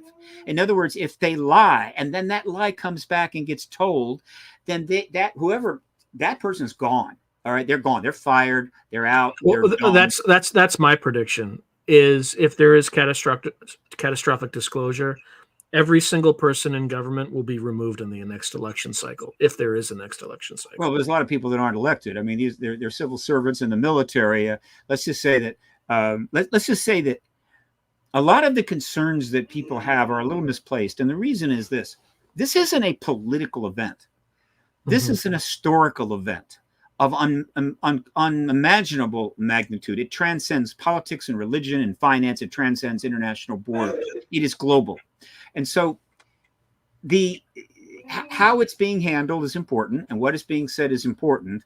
But ultimately, what people are interested in is getting the truth and moving forward in the post-disclosure world, not picking out who needs to be fired or who needs to be canceled. That the focus is not going to go there that much. The amount of retribution people expect is not going to happen. Criminal charges, not likely. What do you call it? Now I can't remember the name, but a lot of the things that people expect are not going to happen because they can't. Like a Truth and Reconciliation Commission. Now that can happen. You'll see something like that. You'll see further an amnesty program. Things like that are appropriate. And one of the reasons for those kinds of programs is to, again, keep the focus forward and not backward, right? Now, look, let the historians go back, hopefully, and they will, and hopefully a minimal amount of evidence has been sent through the shredder or into the burn basket. The point is that they will go back and try to report the whole history. The politicians and the people need to be focused on how do we conduct our affairs now that we know we're not alone in the universe? Yeah, going forward. How can we get as much information out as possible? We want to learn about this, the now, but the past is gone, right? And yeah, we need to reform government. And this is one of the reasons the truth embargo is one of the reasons, but let's focus on the reform. And so it's very positive. It'll be a very positive time. And so it's not going to be quite as uncomfortable as people think, but it will be pretty uncomfortable for certain aspects of various. Well, the dictatorships won't care. They'll tell you the truth. You don't like it, screw you, right? If they don't want the press in the briefing room, there will be no press there. So they will, as usual, be more insulated. But the democracies, whether it's the UK, Australia, Canada, every one of those heads of state is going to be a little awkward. But as far as all the other countries, right? Australia, UK, Canada, Spain, France, Germany, Japan, all of those, when the heat gets turned up a little bit, they're going to have a basic response. Look, we deferred to the United States, the great nuclear power, the only power truly capable of protecting against the Soviet and Chinese nuclear threat, and the greatest, the greatest economy in the world upon which we are very much dependent. We deferred the decision on this to them, and therefore, so sorry. Fine, that's fine with me. So that's again a sense of how I think it'll go. Yeah, I think it's very optimistic. I think a lot of these politicians are done after. I mean, again, this is if and only if it's some form of catastrophic disclosure because they kept pushing or kicking the can down the road. Even without disclosure, a lot of them need to go. I mean, we have a lot of politicians that need to go. Well, I mean, I'm not going to comment on that because I'm not naming names. I'm simply saying we have it's like having a basketball team where you have 20 players, and like 17 of them are really terrible. Unless they quit or go away, you're never going to win a game. Yeah, at this point, Steve, I think if our just government winked out of existence overnight, I don't think people would even notice. But until the water turned off and the power went down, and Well, I'm not saying local. Now, local government could say okay. Local, even that's a little. Well, though nuclear power plants, you'd have some. Yeah, issues. We want those to run. Look, it's reformable. It is fixable still, and. There's nothing in this world right now that we're facing that can't be fixed. Believe it or not, I'm not aware of anything other than death. You can't fix that. But there's nothing in the world we can fix. We simply won't do it. So that's what's so frustrating about it, because everything is easily fixable. It's just the people in charge are like, hey, I mean, even my governor, right? Like, hey, you can only buy EVs in 2030. It's like, all right, champ, are we going to have enough power to support that? To support that increased massive drain on the grid? Oh, you're not building any new power plants? Okay. All right. We'll see how that, I can tell you how that's going to go today. Right. Well, it may be those that are pressing for only EVs in 2030 know something we don't know. They may know that, oh yeah, we will have plenty of power by then. You're such an optimist, Steve. These people aren't that smart. I don't know. They were smart enough to build the EVs. Well, no, engineers and those folks built the EVs. Remember, we went to the moon. That was a government program, basically. Yeah, and I'm not putting any shade on the government in the 1960s. I'm putting shade on the government now. Yeah, there's a distinct difference in competence between at least when they lied to us back then, they were sneaky about it. Like it wasn't like out in the open, like just pure. Like, she was never the border czar. Anyway, that's just an example. I'm not trying to pick a side. Both parties lie up their ass. 100%. I mean, remember COVID? Like, I mean, equal opportunity there for governments lying to people. But anyway, I'm not going to get into that. Okay, so what can we do in a proactive manner and not in the kind of cynical manner in which I conducted myself on this? I'm very cynical about this stuff. So in a non-cynical, positive manner, like you embodying the best of you, Steve, because you were very positive. Because I know it's never helpful to like start ranting at a politician on Twitter. Like it's not productive. It's not helpful. What sorts of things should people be thinking about doing in order to put constructive pressure on their representatives to get this stuff through? Well, they're doing that. I mean, the New Paradigm Institute is marshaling some additional public pressure. I'm doing the same thing. Let me share for a while. Let me go ahead and hopefully this is not what happened before. Let me make sure that doesn't happen. But let me just go down here and try another share, and hopefully that won't cause a problem. Well, we know how to fix it if it does. Yeah, we do. Let's go to where is it? Where is it? Come here. Oh, there it is. Okay. So this is my website, Paradigm Research Group. I think I can scroll. I think the scrolling shows.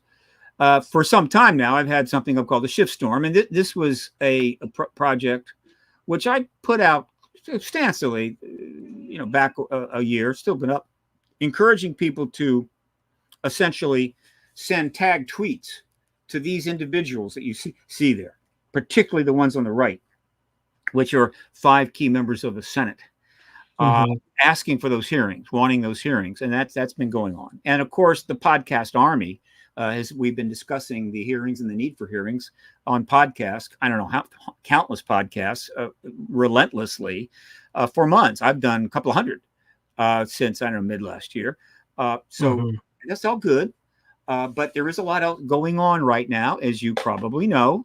And so there's almost, so much you can do on an issue like this. Now, again, there are other issues out there that people are literally extremely involved in and need to address. And so there's only so much they can do. I'm trying to get back to where I'm supposed to be here. Where did you go? I'm sorry. I'm still here. Can you that's still right. hear me? I opened up another tab. I opened you up in another tab. Hang on a second. Here we go. Okay.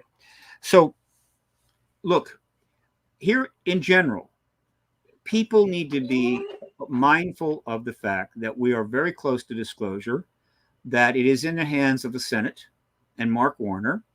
All right. That there are other members of Congress that are definitely helping here, such as Bert Chet, Nancy Mace, Ana Paulina Luna, right? Robert Garcia, Ruben Gallego, and of course the entire Senate Intel Committee. Feel free to let them know how much you appreciate that. You can email them, you can tag tweet them, you can reach them. Whatever, you can call them up. Do that, and just in that sense, just be aware. And to the extent that you can encourage them to, fine. You don't have to march on Washington. That's not going to work. We're very close. And then you need to start thinking about the post-disclosure world. In other words, what is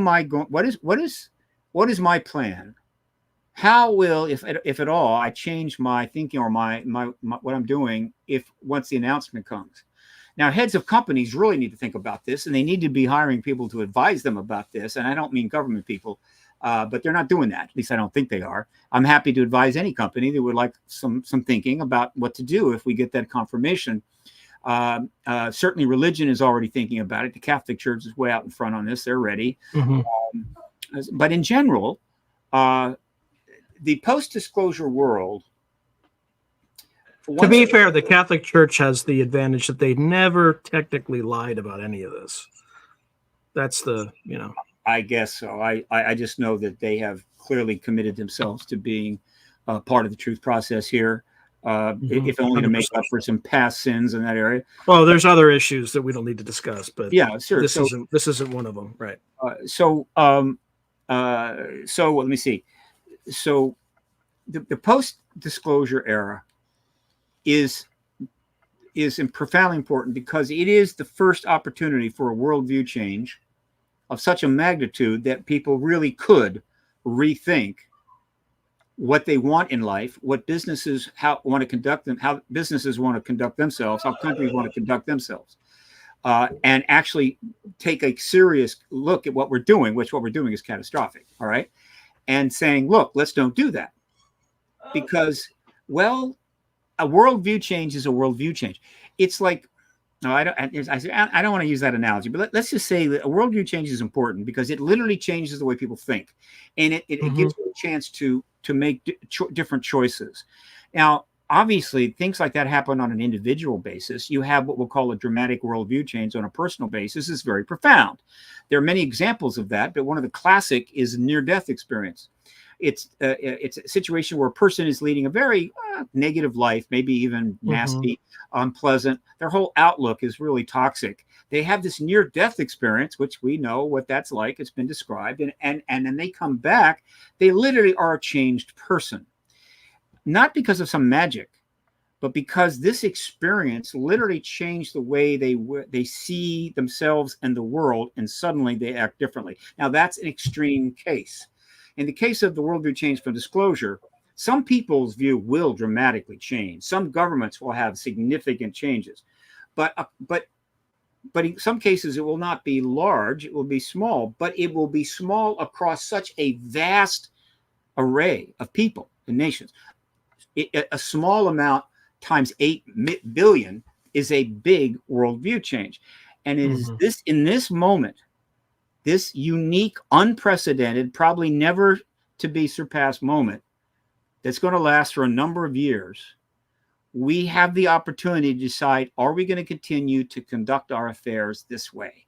Destroy each other, destroy cities, spends trillions of dollars on destruction, why hundreds of millions of people starve, destroy the environment, destroy the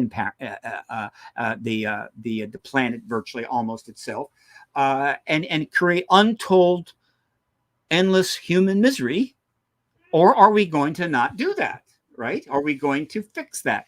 It's that opportunity. If we squander it somehow, well, I won't have any regrets. I'll leave this world going, I did what I could, and just have some, I don't know, sadness for what lies ahead for the rest of the poor souls that are still alive. This is the nature of where we're at. This is not like any other time in history. Nothing compares to this. It's so big. It's like standing with your nose to a mountain and trying to understand how big it is. It's hard. You have to step back in order to see how big it is. It's that big. And so a lot of people are not getting it yet. My job is to help them get it. That's why I do podcasts all the time. I'll do one on 10 minutes notice. It's my job. I'm not a book writer. I'm not a podcaster. I am a guest and a speaker. That's why I love having you on, because you're very responsive and you show up and you know what you're talking about and you provide context. Most you had to deal with my not irascibility, but you know what I did when I was in the army, right? I fought like the Russians. Like that's what I did for 5 years. You were doing intel? No. I was at the National Training Center in the Mojave Desert. Okay. All right. So you're a Cold War warrior. Yeah. Okay. Good. Yeah. I know how to think. I know how to think like Putin. So unfortunately, that's dark. That's where the darkness comes from. You need to know how to think like the quote enemy. So let's hope that he changes his thinking. Now, let me see if I've got, I think I may have another, let's see if I've got some, couple of the promos here. Let me just see if I can grab this. Go down a little, present. Okay. Let's go screen share. I got a couple other things, I think. Yeah. I want to show you this.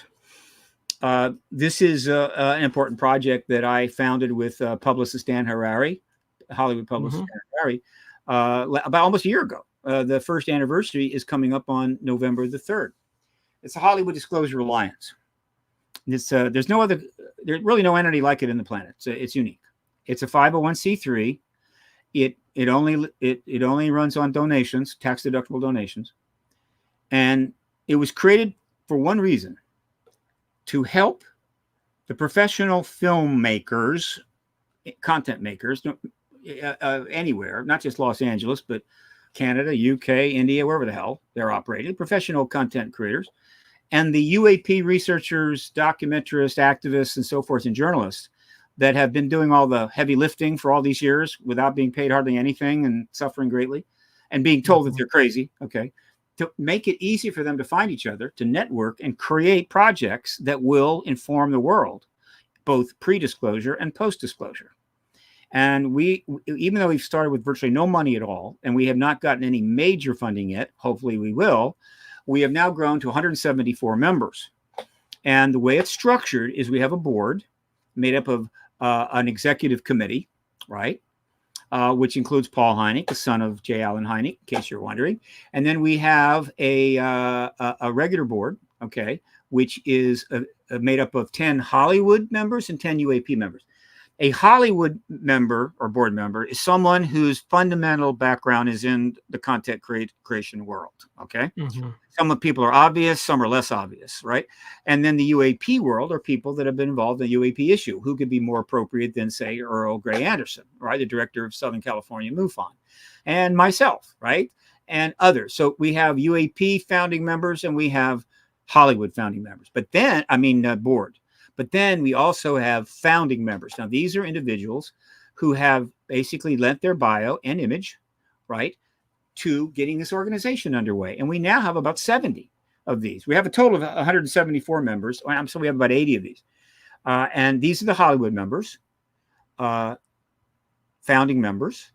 We have at least one Oscar winner. We have another one we think are going to come on board pretty soon. And these are people that they've been in the biz, right? Directors, producers, writers, production, you name it, publicists. It's all here, all right? And so we also have UAP members, and they are obviously people, many of which you know.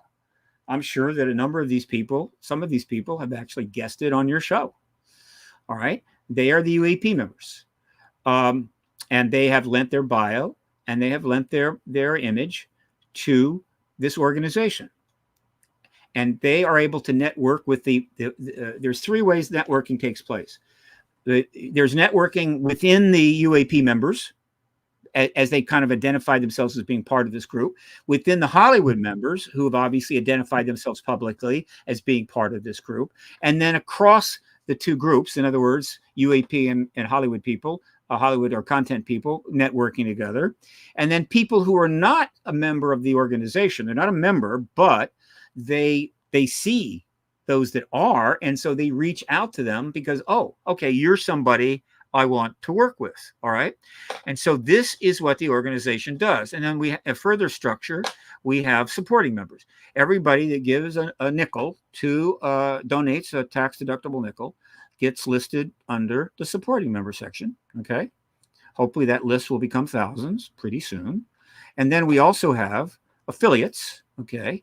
These are organizations that are affiliated that will grow. And so we're setting up a sponsorship section where corporations, commercial entities that would like to be associated with this, that anticipate potentially business opportunities in the post-disclosure world, will provide funding in turn for a sponsorship. And this is where people can donate. It's pretty easy.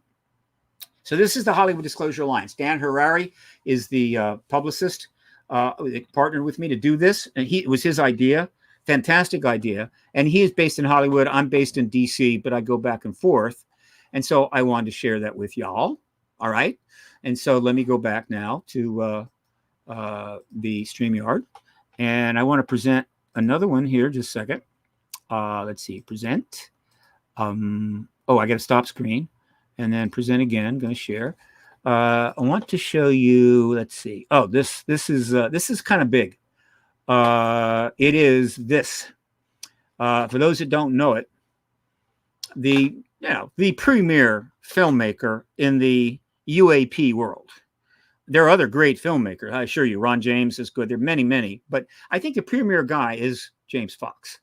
And James Fox has had two documentaries recently, Phenomena and Moment of Contact, but his next one may be his piece de resistance. Because of his contacts, because of his gravitas and history, he has pretty much gotten everybody you would expect to see in a doc about the program. And it's called The Program. And it is basically about what the hell has happened in the last 7 years. It's going to come out, I believe, on October 23. It would be fantastic if it got a full big screen presentation. If there's any producers out there with the power to make that happen, get in touch with me. I can certainly put you in touch with James. It deserves to be on a big screen. But in any event, this is going to be a significant doc. And of course, it's happening before the election and will just help bring about, hopefully, the hearings. So, Steve, this is coming out when? October 23rd? Is that right? October 23, yeah. I'm looking through the article, not seeing a date, but I seem to recall hearing that. So I'm sure it's kind of close. But, those things can get changed. It's coming out can be a little problematic. So we'll see. Now let me go back here. There's something else I want to show you. Just a second. By the way, that date is very, very meaningful to me because I'm sitting on 2 Jason Sands interviews that I can't put out until he appears first in the program. So like the day after, I just will. Well, let me put the word out. I'll tweet this. Any podcaster, and there's a lot. There's a lot of them. You may know that there's a lot of podcasters out there. I've done I don't know how many podcasts. I've got 260 interview links in my list. Right, a few of them are dead links, but any podcaster that's touching this issue needs to get set already and line up people to be on your show after that film breaks open. Okay, just say it. Okay, that's a no-brainer. All right, now let me see. Let me go down. I think there's something else I got here. Just a second. Let's see. Oh yeah, this is just to let people know something is happening. I'm in the middle of. It's kind of complex, but I'm in the middle of converting Paradigm Research Group to essentially a think tank. Less of a pure activist organization, more of a think tank with some advocacy aspects. It is now a formal 501c3 based in the District of Columbia, and allowing me to raise tax deductible money. And I've got several major projects that I could launch with just $30,000 if somebody's got the interest to do that. But I've got to, first of all, I got to get my donation page up. I've got to restructure my website. And get that up. I've got to get a GoFundMe up, and I'm behind. But as soon as I get that up, I'm going to be pressing to try to raise the money so that PRG can be ready to deal with the post-disclosure world. Not as a big entity. I'll be small. Danny Sheehan's New Paradigm Institute is like a cruise ship. I'm like a small, a large fishing boat, but more maneuverable. Plus, I'm based in 1.5 blocks from the White House in an incredible building with conference space, and I belong to the press club. So PRG is now nonprofit. Somebody wants to donate now, give me a call. We can make it happen. I have an account open, but this is happening. You're going to see it unfold over the next week. Hopefully no more than that. So I want to mention that. Okay. There may be one other promo, and then we can go back to whatever. Let me see. Present, stop screen. I'm getting really good at this. Share screen. Oh, I love this. This is so cool. Let's see. Donations, Hollywood Disclosure. You got to start your own podcast, Steve. You got to do like. No, I can't do it. You want to know why? Because if you do a podcast, you got to do them, right? You got to. If it's live, you're committed to it. And I am a guest, right? I'm a guest. I don't want. You just have to show up. You just have to show up and just sit there. Yeah, no, I'd rather be a guest. Deal with my irascible questions. No, I love having my own podcast army, right? And because it's what I do, it's core to what I do. I mean, somebody can call me. You also recommend guests. I've had guests reach out to me that were recommended by you. I appreciate. I've shared my list of podcast interview emails, all 270 with a number of people. I just said, hey, here it is. Keep sharing away, brother. I always appreciate that. So if somebody calls me 5 minutes notice, I just lost my guest. The odds favor that I'll be able to say sure. And I'll be on in 5 minutes. Not always, but I'm available almost all the time based upon. You realize what you're signing up for, Steve? No, I love it. I love it. Right? I can't do too many. I do one of these live things a week. So well, you know what it's like, right? But you are part of the podcast army, my friend. You are helping to bring disclosure. You know that, don't you? I hope you're aware of that. Okay. You'll have some champagne ready. Okay, for celebrating the day that the president does this, even if it's Putin, you still want to celebrate. Have some friends over, right? Show some of your old interviews. I got some ancient history with Biden, by the way. Well, there you go. Like positive stuff, actually. I'm not like, I'm not going to, but I was his primary nominee for the Air Force Academy way, way back when. No kidding. I turned him down, though. I went. I was accepted to the Air Force Academy. Yeah, I was too. Yeah, but I was third in my class. I was accepted. They flew down one of these people to show off, and we flew us around in a seaplane or whatever the hell. And I applied, and of course my dad. Yeah, you had to get a nomination. You had to get a nomination, right? No. This was back in the second year that it existed. You didn't need a nomination then. You needed a nomination for like the Naval Academy. I didn't get one of those, but so they were glad to have me, right? So And my dad was thrilled. It was going to be free. Right. And I'm going, is this me? But I had all those. I got the same pressure, except I got was into a all Navy three. officer. Yeah, sure. Yeah. My dad's like, it's free. I'm like, but Dad, I got into Stanford. Like, I want. Oh, you got into Stanford. Oh, well, how about that? My goodness. Yeah, that's the first time. Well, Hey, baby, we've had a number of interactions. This is the first time you knew that. And no, it's probably the first time my audience knew that. Just a little message to people. The people doing these podcasts, they're pretty smart people, folks. Let me tell you, they're very smart. Anyway, the point is, I got accepted. I just work hard. Yeah, hard. you just, I know. You idiot. ground it out. You ground your way through Stanford. Yeah, I ground my way through life. That's right. Okay. I was accepted, and I passed all the tests and all kind of stuff, but I had to get a physical. That's the last thing. So I got a physical. I did it at the Naval Hospital. They sent it off, and I got a letter back shortly thereafter saying, we can't accept you because you have a heart murmur. And I'm going, I don't think so, right? I have a heart murmur. And so I went back to the Naval Hospital in Sanford, and they tested me again. And sure enough, I was fine. The guy had wired me up wrong.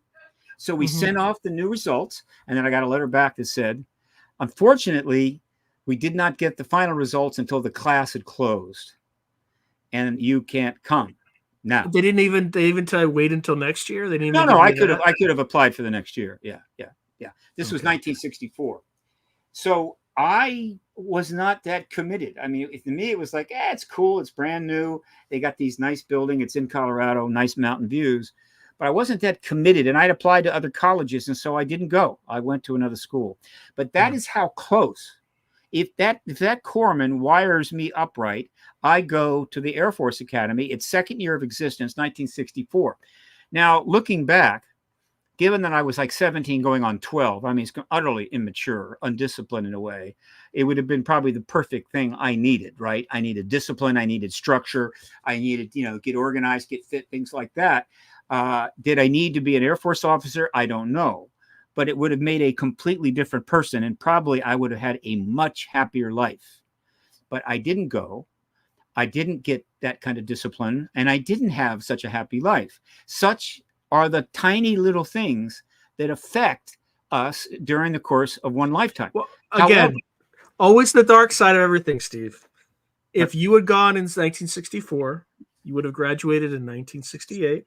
That's right. In 1968, if you were an academy graduate, yeah. You're going straight to Vietnam, my friend. Not exactly. If you got drafted in 1968, I got drafted in 1967 and 1970. Yeah, you go straight to Vietnam. But if you're an Air Force second lieutenant out of the academy, the chances are, and you're smart, the chances are you're going to get into intel. And the chances are, even if you go, you're going to be in an office somewhere in Saigon, or you're operating from Guam or whatever the hell. No, it would have been not that big a deal. But well, that's what I got in the Army. The Army, I got, the good news is your branch detailed military, your military intelligence. There you go. The bad news is your branch detailed armor. So it turned out to be good news. Why is that basically bad news? Why is that bad news?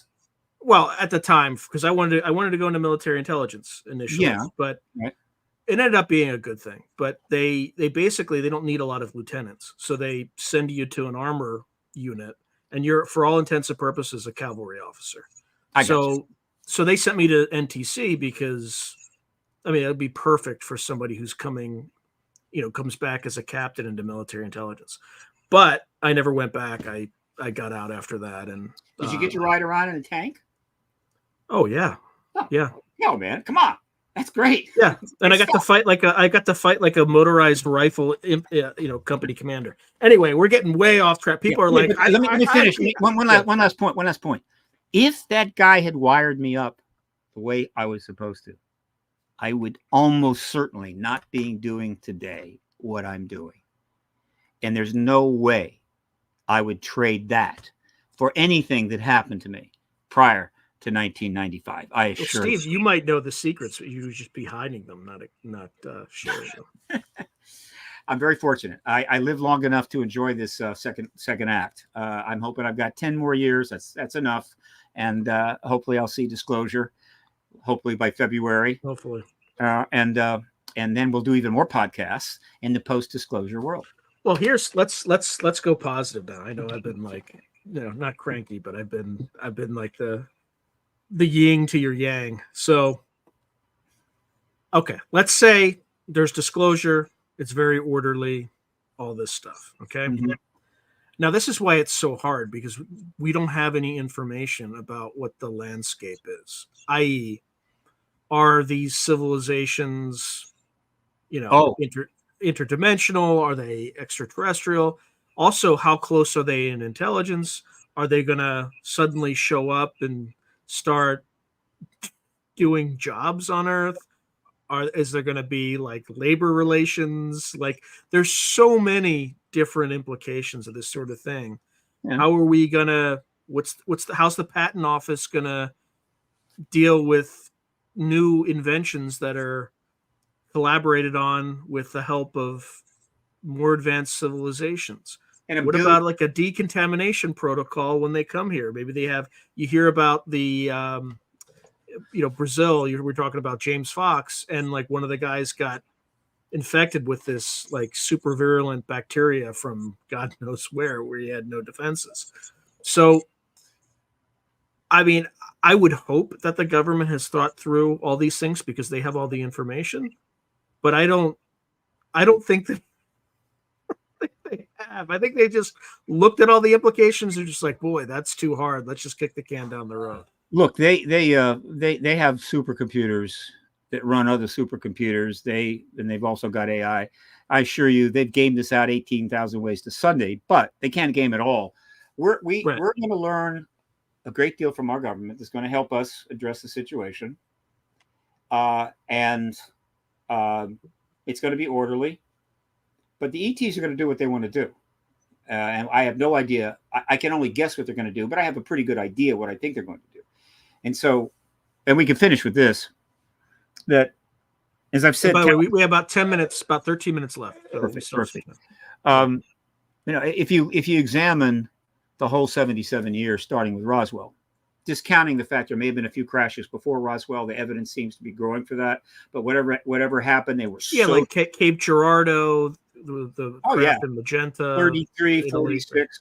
Right. But that stuff was so tightly held that no one knew about it, maybe even a very limited number of people in government. What's different about 47 is that the base put out a press release and said, we have a flying saucer. What can you say? That launched the game.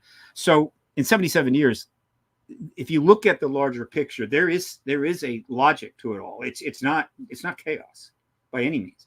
If you just look at what we know with high degree of confidence, what the ETs are doing, if you look at what the government is doing, and if you see what's going on in the world, there seems to be a logic to this. And it begins, if you want to start the story, it begins with Hiroshima and Nagasaki.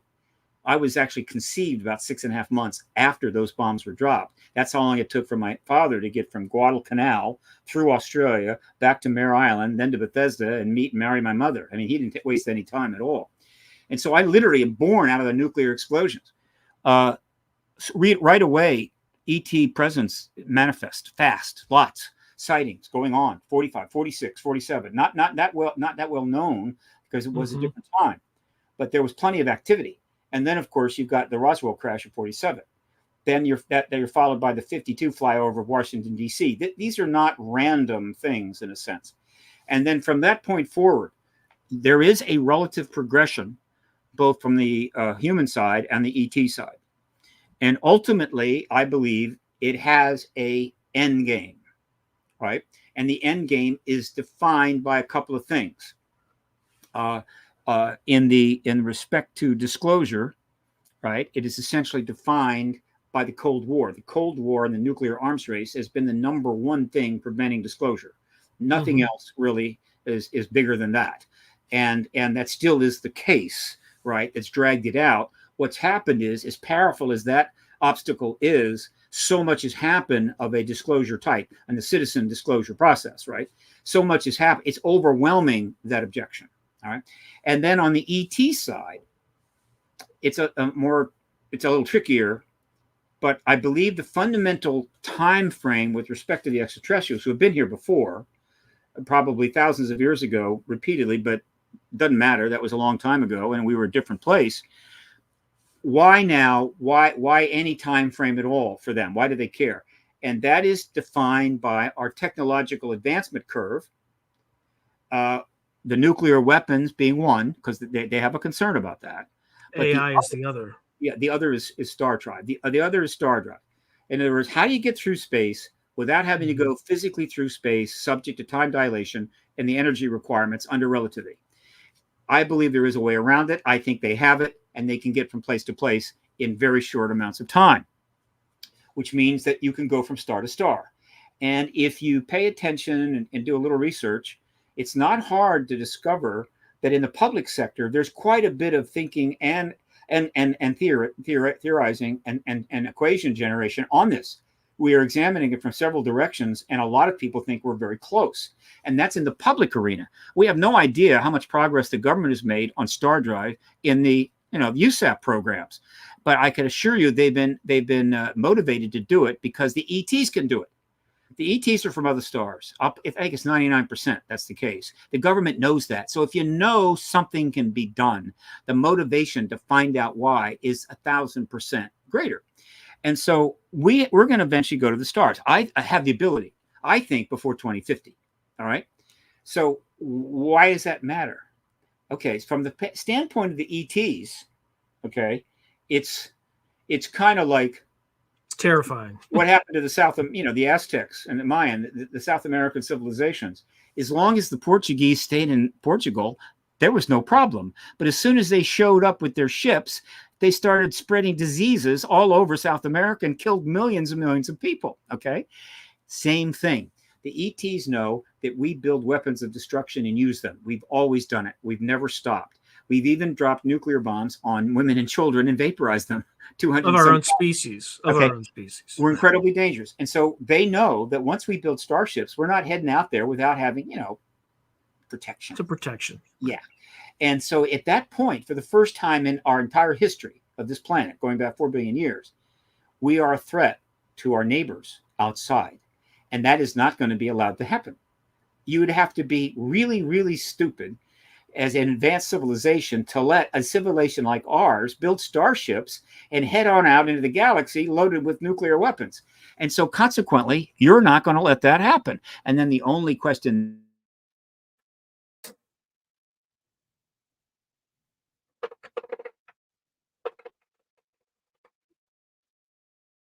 Okay. Can everyone still hear me? Because I'm worried I lost Steve. Because it could be that I'm the one who's lost.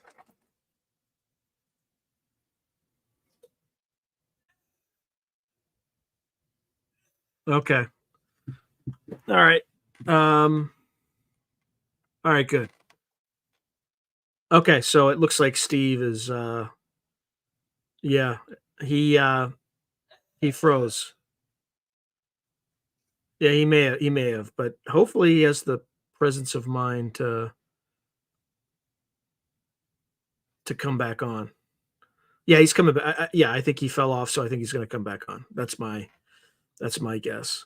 So he's just getting started too. Yeah, he'll come back in.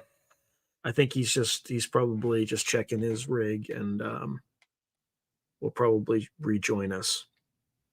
So I like where this discussion's going. I just hope people have thought through it, and I'm not.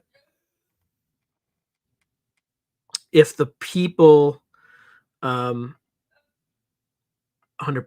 Let's see.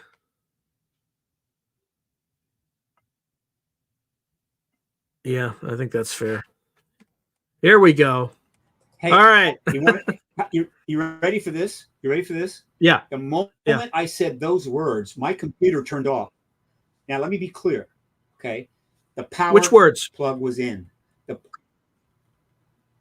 It was like, they're not going to let that happen, right? There's no way they're going to let that happen. Leave this planet with nuclear weapons, because for the first time, we are a threat. I said something like that, and the computer shut off. Now, let me be clear. I checked the power cord. Absolutely fine. I checked the power level. No, I got plenty of power. Had nothing to do with that. I checked everything. There is no reason why this computer should have suddenly turned off. And it's never done that before. Furthermore, If the battery had been running out, I get a warning. There was no warning. It just turned off. Yeah, Just welcome to my saying. world, Steve. Welcome to my Yeah. world. This stuff happens routinely. Oh, I'll give you an example. I hope they're paying attention. I want them to pay attention. Oh, they're definitely, yeah, they're definitely given. Let me give you, this is going to sound crazy, but this actually happened. And I'll discuss it in a future podcast. But I DM'd somebody the other day as a guest, and he responds, DMs me back and says, "This is really strange. I had a dream last night that I was on your show." And that's not out of the ordinary. I was also on a live stream with Lynn Buchanan, and he slipped on something. Like I'm not going to repeat it, but they basically said there's a bunch of bases here and there's a base in this. Oh, I see. Yeah. Spoke out of turn. Yeah. Half an hour later, he had to like get up because someone was like pounding on his door. No kidding. And he went, he came back and he's like, yeah, this guy, it was like 10 p.m. at night. Yeah. And he said this guy was trying to sell me like an asphalt redo. Like how 10 long p.m. at night. Asphalt at 10 p.m. at night, Okay. right? Like, yeah, okay, I get it. Yeah. Yeah. Cool. So there's people are, they may not like actively be listening, but they're certainly running these podcasts through AI and picking up keywords and stuff like that. Of course they are. Sure. And that's good. You want to know why? Because as the number grew and grew and grew and grew, and the number of organizations grew and grew and grew, and the number of witnesses coming forward grew and grew and grew. Yeah, I mean, they needed to kind of follow that, and I love it. I think they should. But at the same time, I'm sure they're getting the message. Hey, this is almost over, right? It's like, hey, what can you do, right? We're being overwhelmed. That's cool. It's all right. Remember, I've always said that the policy of the truth embargo is fundamentally legal under the National Security Act. It's not a fundamental crime, and they're all not criminals. Doesn't mean they haven't had the odd crime here and there. All right. And I've always believed that the fundamental reason of national security was justified initially. Right? I mean, if you just go back to 1947 and look at all the situations that were going on and continue on to 52 and forward, the idea that getting this out was maybe not a good idea, I would have probably made the same decision. So I just don't hold that kind of animosity toward the government along those lines. It's just that they went on too long. They kept it past the shelf life. Right. And so they couldn't end it. They started something they had trouble ending. And so there is where the mistake is. And the world got more and more dangerous. Plus, they had an opportunity in 1992, 3, 4, 5, really when it was optimal. And they blew that. 100%. So these are mistakes, 100%. not crimes. Well, I mean, even the Russians, they got really leaky with their UFO programs. Like George Knapp kind of got the mother lode from, in terms of all their historical programs and stuff like that, was able to smuggle them, for lack of a better word, out of Russia. Michael Nesselman went over and got some stuff. They really didn't oppose. They weren't objecting to Russians, I think, studying it and so forth for whatever reason. The Chinese, same thing. I mean, if you practiced Falun Gong in China, you went to jail. But if you were a UFO researcher, hey, no problem. Who knows, right? What? Say what? So, but ultimately, though, I mean, there was a limit, right? But you see, as an autocratic state, if they had a MUFON, they're less concerned about it, because if it got out of hand, they could deal with it like that. Okay, no problem. We just shut off that person's internet, easy. Yeah. Right. So one of the great accomplishments of any nation in history, as I've said many times, is the truth embargo. 77 years, keeping, quote, under control, not a secret, but embargoed, the truth about something that was evident to everybody all around the world. Okay, and actually pulling it off. I mean, this was not easy to do. It's not that the people are stupid. That's stupid. They're not. It's not as we have all these freedoms. We have free speech. But they were able to come up with a way to somehow keep this embargo going for 77 years with a minimal of bloodletting. You know what I'm saying? Some people have died, but it's not that we know of. Yeah, I mean, it would be the total number of people that have been killed related to this issue is just a bad weekend in Moscow. Okay, it's not that or Syria or in Russia. It depends, right? If you're talking people disappearing in national parks, maybe they just disappeared in national parks for that's not government. That alludes to possible ETs. The government's not taking people out of national parks. There is a concern that maybe ETs are. David Paulides' research can't be dismissed out of hand. I don't think it's true, But if it is, that's a serious post-disclosure discussion, right? Which is going to be a little hot and could be awkward. Or maybe we signed a treaty where they're authorized to take people from national That's even parks. more awkward. I'm not saying that's the case, but that's the problem. There's so many of these what ifs because there's so much misinformation, and then the signal to noise ratio is extremely low. So it's hard to. That's why this mimetic issue is going to be a problem if they don't get a lot of this stuff out. It's going to be a problem until we grow up and use Facebook and social media the way we should. But here, look, I've said this many times. Disclosure is going to happen. It's the biggest event in human history. There's going to be things about it that are going to excite you. And there's going to be things about it that are going to really disturb you. I mean, that's just the way it is. It's like being born, Hey, you're going to love life. It's going to be great. You're going to get milkshakes, merry-go-rounds, but you are going to die, possibly in pain for years, right? With tubes stuck up your ass, whatever, right? I mean, that's the way it is to be alive. And so we're going to have some good things. We're going to have some bad things. And the idea, if we just pretend nothing is happening, it'll all be okay. No. And so the government and the press and the people need to know that, like, this is life, the good, the bad, and the ugly. There's going to be some extraordinary things, but there's also going to be some very concerning things. Mm-hmm. Does it mean that we're going to learn that it's over? The ETs are going to come and take over and we're going to be their slaves? And my attitude would be, well, being an ET slave could be bad, could be not bad, but dying in a nuclear war is worse, better. I mean, what we haven't planned for ourselves. Well, I mean, depends. I don't know if slavery is, death. Certain forms of slavery, death might be more preferable. Yeah, there's good slavery and bad slavery, but overall, what we have in store for ourselves, I would be shocked if the ETs have worse in mind, right? I'm just saying, right? Now, if that's true, well, too bad. And again, there's nothing we can do about it. And so consequently, if the ETs have something awful for it, we can't do anything about it. And so let's know the truth. Let's have the opportunity to, I don't know, contemplate it, deal with it, or even enjoy our last years of freedom. But being kept in the dark, even if it's bad news, it's better to know and prepare than to be surprised by it. Keeping bad news from people rarely goes well. Okay? And keeping bad news does not get better with age, ever. What was it that Tom said when he met that producer in Hollywood and the guy told him to go screw himself? There's no way that the guy was going to get the part. He said he got up from his chair and says, well, my boss always liked to hear bad news right away, right? And so he leaves the dining room, right? And then we know what happens after that. We need to get into the truth business in this country. We need that to spread. As soon as the people start getting the truth on a regular basis, you're going to find them to be far more amenable, far less stressed, less suicides, less drug use, less street fights, whatever, right? We're lying our way to perdition, and that's got to stop. And so let's have disclosure and see what happens. All right, Steve. I got to go to bed.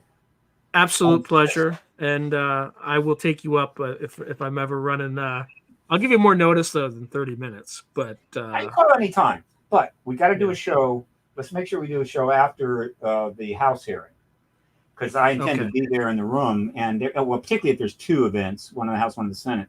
Let's try to do a show after that and discuss it. I may have some absolutely. Okay. And do you anticipate that'll change from the 13th, or is that locked in stone? Nothing is locked in stone these days, my friend.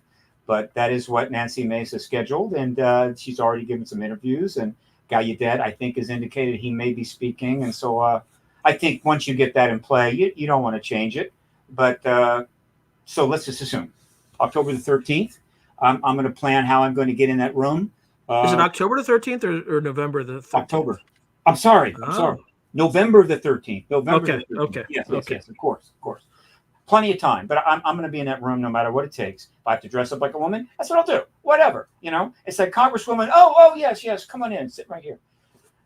Whatever it takes, my friend. That's what you do if you're an activist. That's why you make the big bucks, Steve. I know that's you don't right, the big bucks, baby. All right. Until next time, all right, sir. brother. Ad Astra. All right, talk soon. All right.